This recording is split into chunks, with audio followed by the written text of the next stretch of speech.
Welcome back muli mga Lodi, para sa ating Gilas update kontra New Zealand. Well, kagabi nga nagharap ang Gilas Pilipinas laban sa New Zealand. Mula sa record, after 8 years ay sa wakas nagwagi na rin sa FIBA Window Qualifiers. Kung inyong natatandaan, 4 na beses tinalo ang Gilas Pilipinas at lahat ng iyong ay tambak ang inabot natin. Pero kumpiyansa si Coach Timko na tatalunin natin ang New Zealand. Ang laban na ito ay aakyat sa ikalawang rank sa Group B.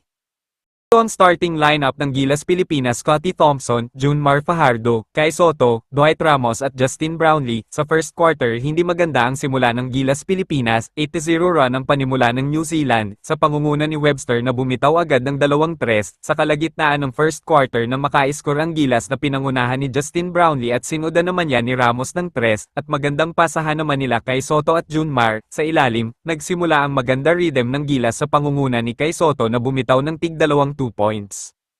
Lamang na ang Gilas mula sa 3 ni Calvin Oftana, 2018 ang score. Lahat ng Gilas player nag-ambag at magandang facilitator naman ang ginawa ni Chris Newsome, pero biglang bumawi ang visiting team ng New Zealand bago matapos ang first quarter sa score na 20-22, 20 lamang na ang New Zealand. Sa pagbubukas ng second quarter, muling lumamang ang New Zealand dahil sa 2-3 na binaon, pero pamatay sunog ang Barangay Ginebra tandem na sina Thompson at Justin Brownlee, at magandang pasa ang ginawa ni Scotty para kay Fajardo sa ilalim at kay Sotto nang gigil sa ring ng dumakdak. Dito medyo kontrolado na ng Gilas Pilipinas ang laban.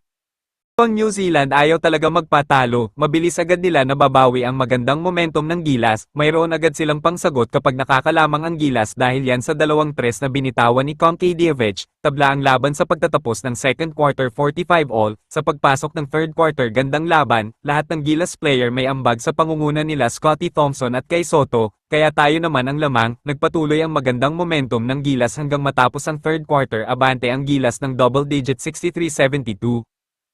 Quarter bakbakan agad, palitan ng puntos ang magkabilang panig, nakatikim ng buteta si Sklovic kay Justin Brownlee na nauwi sa transition slam dunk ni Kai Sotto, at dahil sa tres ni Hodanovic muli nakadikit ang New Zealand. Baba sa 2 ang abante ng Gilas, 84-82, pero sa dulo Gilas Pilipinas pa rin ang nanaig.